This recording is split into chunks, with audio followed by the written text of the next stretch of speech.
Robert F. Kennedy Jr. Man, did so many of us conservatives get swooned by this man at the very beginning of his presidential bid.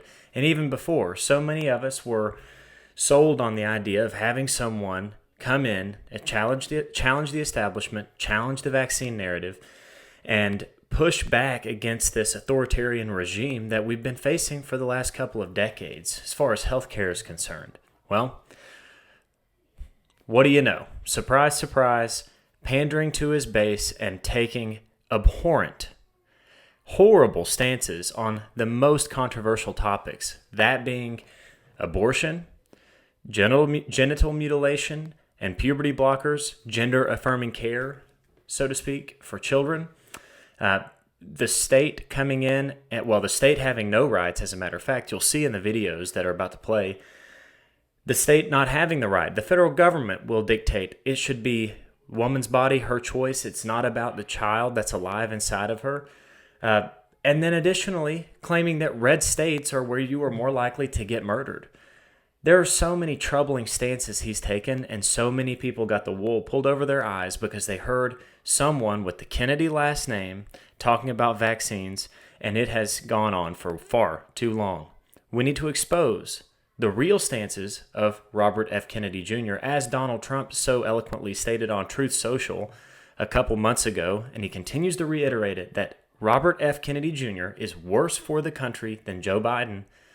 I didn't necessarily believe him at first. There were some troubling things with Robert F. Kennedy Jr., but what I didn't know and what he's exposed in the last couple of weeks in his interviews with Sage Steele, Ben Shapiro, and a couple of others, Patrick Bet-David, you'll see here in just a moment. Some of these views are completely contrary to what us as Christians and conservatives want to have in the White House, for a person, that is, for a president.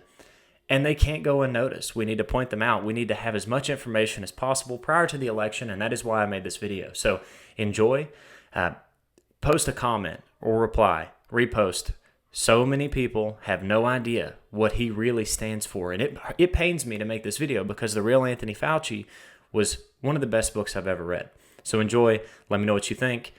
We need as many people as possible to see this. The solution of having the state come in and dictate choices that that the woman is making is not that's not a good solution to me. That have a bureaucrat making these very, very difficult moral choices. I think that choice should be between the woman, her pastor, her spiritual advisors, the people who she consults in her life, and that it's a very, very difficult decision. So you don't believe that the child has an independent right to life, for example, at any point during the pregnancy? I mean, how far does the right to choice here's what I would say, man. There's no woman who has who gets pregnant, carries that baby for 8 months, and then decides to have an abortion for some frivolous reason. They're in that kind of case, and nobody in their right mind would do that. In those kind of cases, there's some kind of those very, very rare cases where that happens. There's always some kind of extenuating circumstances. And, I think those guys who are doing the Koch brothers bidding and who are against all the evidence of the rational mind are saying that global warming doesn't exist, that they are contemptible human beings, and that, I wish that there were a law you could punish them under. I don't think there's a law that you can punish those politicians under, but I think the Koch brothers should be prosecuted for reckless endangerment. Absolutely. That's a criminal offense, and they ought to be serving time for it. It's all red. Red state people are more likely to murder you, to impregnate your teenage daughter, to commit a violent crime against you, to commit a nonviolent crime against you, to watch Desperate Housewives on TV, to buy pornography, to buy, degenerate video games like Grand Theft Auto. What will you do as a president to get this nonsense out, to prevent kids under the age of 18, with or without the consent of the father, to transition? You may even say that is an okay policy you're a part of that many families disagree with.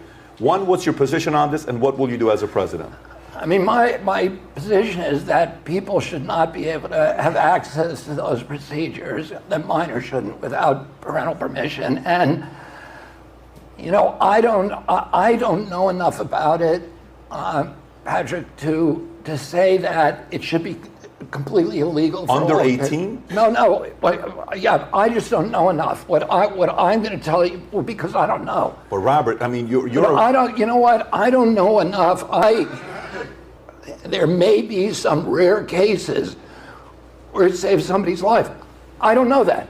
And I'm not going to tell you that I have an answer to a question There's a that I have difference, not. but Robert, there's a big Let me difference. just tell you this. I just want to say this. There's a big difference between those two things. One, saving somebody's life to transition and cut the dangling off. How are you saving that person's life? Some of these things, logically, they make no sense to parents. So parents are sitting there. Because you're going to have to answer this for both parents on both sides. There's conflicting values there. And one of the values is freedom.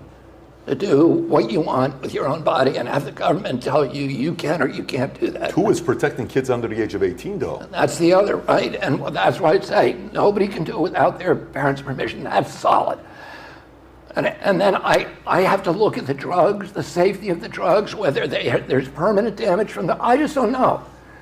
You're rolling your eyes like I shouldn't have. This is an obvious question. Do you trust a 14-year-old driving a car?